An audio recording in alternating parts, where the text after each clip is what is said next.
అందరికీ నమస్కారం. ఈరోజు కథ 'కర్ణ' పార్ట్ 33. రాసినవారు మిస్టర్ ఏ గారు. ఇక స్టోరీలోకి వెళ్తే, ఇక్కడ చంద్రగ్రహణం ముగియగానే మహాపై ప్రయోగించిన వశీకరణ శక్తి నశించి తను స్పృహ కోల్పోతుంది. కుమార్ ఇంటి నుండి బయట అడుగు పెట్టగానే రుద్రాకి చిన్న కంపనం కలుగుతుంది. అసలు ఏంటి ఆ కంపనం అని తను దృష్టితో చూడగా కుమార్ వస్తూ ఉంటాడు. అది చూసిన రుద్ర ఇప్పుడు ఎలాగో మహాని చంపడం తన వల్ల కాదు అని కుమార్ని అడవిలోకి రాకుండా తనకి ఆటంకాలు కలిగించాలని రుద్ర ముందున్న హోమగుండంలో పసుపు కుంకుమ వేసి మంత్రాలు చదువుతాడు. శుభగడియలు కేవలం 3 గంటలు మాత్రమే ఉండటంతో కుమార్ వాళ్ళు వేగంగా వస్తూ ఉంటారు.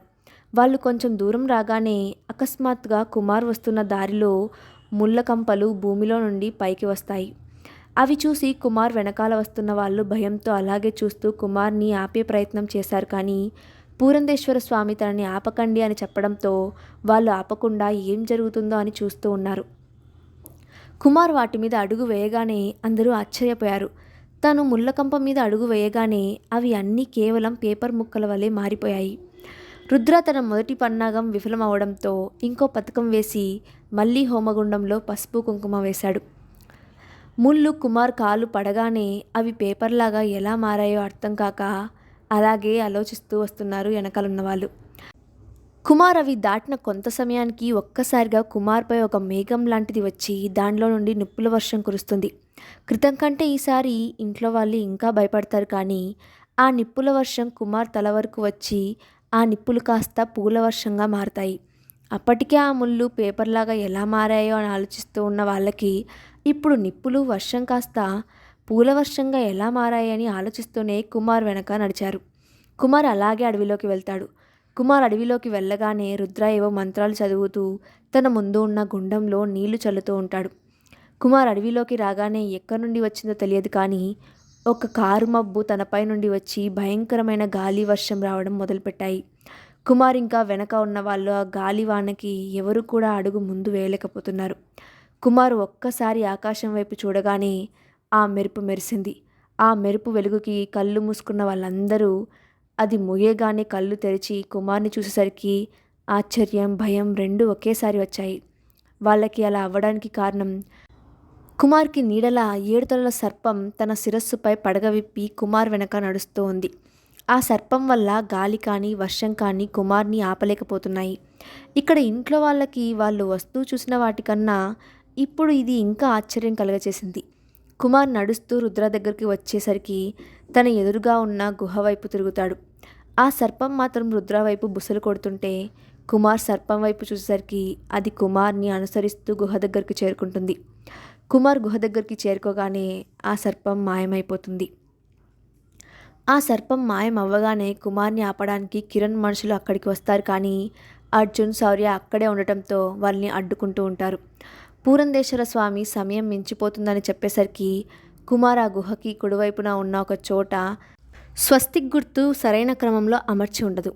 కుమార్ ఆ స్వస్తిక్ గుర్తుని సరైన క్రమంలో అమర్చగానే అప్పటి వరకు ఒక గుహలా ఉన్న చోటు ఒక రాజమందిరపు ద్వారాలులాగా తెరుచుకున్నాయి. కుమార్ లోపలికి వెళ్ళడానికి కాళ్ళను ముందుకు పెట్టగానే అక్కడ ఒక కారు స్పీడ్గా వచ్చి ఆగుతుంది. అందులో నుండి ఒంటి నిండా గాయాలతో కుమార్ దిగుతాడు. అక్కడ కుమార్ని చూడగానే అందరూ షాక్ అవుతారు. కుమార్ ఇప్పుడు వస్తే ఇప్పటివరకు ఇక్కడ ఉన్నది ఎవరు అని ఇంట్లో వాళ్ళకి కాక రుద్రాకి, కిరణ్కి కూడా అర్థం కాదు. స్వామి, కుమార్ ఇప్పుడు వస్తే ఇప్పటి వరకు మన దగ్గర ఉంది ఎవరు స్వామి అని అడుగుతారు అందరూ. అప్పుడు పూరందేశ్వర స్వామి, ఈ లోక కళ్యాణం కోసం సాక్షాత్తు ఆ శ్రీకృష్ణ భగవాన్ దేవుడు ఈ భూమి మీదకి వచ్చి తన వంతు సాయం చేశాడు అని చెప్పగానే అందరూ ఆ గుహ వైపు చూసేసరికి అక్కడ ఒక దివ్యమంగళ కాంతితో వెలిగిపోతూ ఒక నెమలి పించం ఒకటి కనిపిస్తుంది. అక్కడ ఉన్న అందరూ ఆ నెమలి పించానికి దండం పెట్టుకుంటారు. ఆ పించం అదృశ్యం అవగానే లోపల ఎన్నో సంవత్సరాల నుండి బంధింపబడ్డ పిశాచి వికృత అరుపులతో గృహలో నుండి బయటకు వస్తుంది. ఆ పిశాచిని వికృత రూపాన్ని చూడగానే గీత కళ్ళు తిరిగి పడిపోతుంది. ఆ పిశాచి వీళ్ళ వైపు వస్తూ ఉండగా ఒక్కసారిగా మెరుపు మెరిసి అది ముగిసేసరికి వాళ్ళ ఎదురుగా ఎర్రటి పట్టుచీర ధరించి బగబగా మండే నిప్పుల వల్లే కళ్ళతో దివ్యమైన కాంతితో దుష్ట సంహారం కోసం అవతరించిన ఆ దుర్గామాత వలె ఒక ఖడ్గంతో నిలబడి ఉంది మహాలక్ష్మి. మహాకి పిశాచికి మధ్య పోరాటం గట్టిగానే జరుగుతూ ఉంది. సమయం వృధా అవ్వకుండా మిగిలిన పనులు చేయమని స్వామీజీ చెప్పడంతో గాయాలతో ఉన్న కుమార్ మెల్లగా నడిపించుకుంటూ దివ్య గుహ లోపలికి తీసుకొని వెళ్తుంది. వాళ్ళు లోపలికి వెళ్ళగానే అక్కడ ఉన్న సంపద చూడగానే వాళ్ళు ఆశ్చర్యపోయారు. మరుక్షణం వాళ్ళ కర్తవ్యం గుర్తుకు వచ్చి వాళ్ళు మెల్లగా అక్కడ ఉన్న అమ్మవారి విగ్రహం ముందు ఒక దీపాన్ని పెట్టి కుమార్ దివ్య సతీ సమేతంగా వెలిగిస్తారు. వాళ్ళు దీపం వెలిగించగానే అప్పటి వరకు గుహలో లేని కాంతి ఒకేసారి రావడంతో కళ్ళు మూసుకుంటారు. వాళ్ళు కళ్ళు తెరిచేసరికి లోపల మందిరం మధ్య భాగంలో మిలమిల మెరిసిపోతూ ఒక ఖడ్గం దర్శనమిస్తుంది. దేవి ఖడ్గానికి శక్తులు తిరిగి రాగానే అర్జున్ లోపలికి వెళ్ళి ఆ ఖడ్గం తీసుకొని వచ్చి మహాకి ఇస్తాడు. ఆ ఖడ్గం మహా తీసుకోగానే తనలో ఉన్న అమ్మవారి శక్తి ఇంకా అధికమవుతుంది. మహా ఆ ఖడ్గాన్ని ఎత్తి పిశాచిని పొడుస్తుంది. ఆ పిశాచి కింద పడిపోయి మళ్ళీ మామూలుగా లేస్తుంది. అలా మహా ఎన్నిసార్లు పొడిచినా అది తిరిగి లేస్తూ ఉంటుంది. అది చూసిన రుద్ర, లోకాన్ని కాపాడే ఆ జగన్మాతే నా శక్తిని అంతం చేయలేకపోతుంది, ఇంకా నన్ను ఎంత ఏం చేస్తుంది అని వికటహాస్యం చేస్తూనే ఏదో మంత్రాలు చదువుతూ తన ఎదురుగా ఉన్న గుండంలో కుంకుమ వేస్తూ ఉంటాడు. రుద్ర చేస్తున్న పూజ వల్ల ఇక్కడ పిశాచి ఆకారం పెరుగుతూనే ఉంది. అక్కడ జరుగుతుంది అందరూ అలా చూస్తూ ఉండిపోయారు. మహా పూరందేశ్వర స్వామి వైపు చూస్తుంది. స్వామి శౌర్య వైపు చూస్తాడు. స్వామి శౌర్య వైపు చూసి తల ఆడిస్తాడు. స్వామి తల ఆడించగానే ఏదో అర్థమైన వాడిలా కిరణ్ని వాడి మనుషుల్ని అడ్డు తొలగించుకుంటూ వెళ్ళి రుద్ర ఎదురుగా ఉన్న అగ్నిగుండంలో ఒక వ్యక్తిని పడేస్తాడు. శౌర్య చేసిన పని వల్ల రుద్ర చేస్తున్న పూజకి విఘ్నం కలిగింది అనే కోపంలో తన పక్కన ఉన్న ఖడ్గాన్ని తీసుకొని శౌర్యాన్ని కడుపులో పొడుస్తాడు రుద్ర. శౌర్యని పొడవగానే అక్కడే పడిపోతాడు. అది చూసి అందరూ కంగారు భయంతో తన దగ్గరికి వెళ్తూ ఉండగా స్వామి అక్కడికి వెళ్ళొద్దు అంటాడు. శౌర్య గురించి బాధలో సారిక గురించి పట్టించుకోరు. వంశీ సారిక ఏది అని అడిగేసరికి అందరూ సారిక వైపు చూస్తారు. అక్కడ సారిక తన తల కిందకు దించుకొని ఉంటుంది. తన శరీరంలో మెల్లగా మార్పు రావడం అక్కడ ఉన్న వాళ్ళందరూ గమనిస్తున్నారు. ఒకవైపు మహా పిశాచితో పోరాడుతూ ఉంది. ఇంకోవైపు శౌర్య ప్రాణాలతో పోరాడుతున్నాడు. ఇవి సరిపోవు అన్నట్టు ఇప్పుడు ఇంకేదో జరుగుతూ ఉంది అని వాళ్ళందరూ భయంగా చూస్తూ ఉండగానే ఒక మెరుపు మెరిసి ముగియగానే సారికాని చూసి ఇంట్లో వాళ్ళే కాకుండా రుద్ర, కిరణ్ కూడా భయంతో గజగజ వణికిపోతారు. ఎంతో తెల్లగా ఉండే సారిక శరీరం నల్లటి రంగులోకి మారిపోయింది. మెడలో ఉండాల్సిన నల్ల పూసలకి బదులు పుర్రెలమాల, నవ్వుతూ ఉండే కళ్ళు అగ్ని కక్కుతున్నట్లు ఎర్రగాను, చాలా శాంతంగా ఉండే సారిక ఉగ్రరూపంలో ఉన్న కాళికాదేవిలా దర్శనమిచ్చింది. ఎక్కడన్నా కాళికాదేవి విగ్రహం చూస్తేనే కొంచెం భయపడే కీర్తి వాళ్ళు ఇప్పుడు నిజంగా కాళికాదేవి ఉగ్రరూపం చూడగానే భయంతో వణికిపోతూ ఉన్నారు. శౌర్య కూడా సారికను అలా చూసి ముందు భయపడతాడు. కానీ ముందు రోజు స్వామితో మాట్లాడిన మాటలు గుర్తుకు వస్తాయి. అర్జున్ వాళ్ళకి మొత్తం ఆ ఖడ్గం గురించి, రుద్ర చేయాలని అనుకునే పని గురించి మొత్తం చెప్పి బయటకు వెళ్ళిన స్వామి శౌర్య భోజనం చేసి వాళ్ళ రూమ్కి వెళ్తూ ఉండగా తనని వేరే రూమ్కి రమ్మని పద్మ చేత కబురు పంపుతారు. ఏమిటి స్వామి రమ్మని చెప్పారంట? నీతో కొన్ని విషయాలు చెప్పాలి శౌర్య. చెప్పండి స్వామి.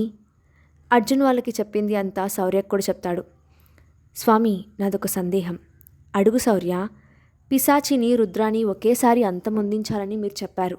కానీ ఇక్కడ మహావదిన ఒక్కతే ఆ అమ్మవారి అంశంలో పుట్టింది కాబట్టి తను పిశాచిని అంతం చేస్తుంది. మరి రుద్రాని మానవులు ఎవరూ అంతం చేయలేరు కదా స్వామి. మరి రుద్రాని అంతం చేసే శక్తి ఎక్కడ స్వామి? రుద్రాని అంతం చేసే శక్తి ఎప్పుడో సిద్ధం చేసి ఉంచింది ఆ జగన్మాత. ఏమిటి స్వామి ఆ శక్తి? నీ భార్య సారిక శౌర్య. మీరేమంటున్నారు స్వామి? అవును శౌర్య, సారిక సామాన్య అమ్మాయి కాదు. తను సాక్షాత్తు శ్రీ కాళికాదేవి అంశంలో పుట్టింది. స్వామి, కానీ తను ఎప్పుడు అలా ప్రవర్తించలేదు కదా. మరి తను? సారికకి కోపం, బాధ, భయం ఇలా సహజంగా ఉంటే భావాలు అన్నీ ఒకేసారి కలిగినప్పుడు తనలో ఉన్న ఆ మహాశక్తి బయటకు వస్తుంది. నీకు ఉదాహరణ కూడా చెప్తా విను.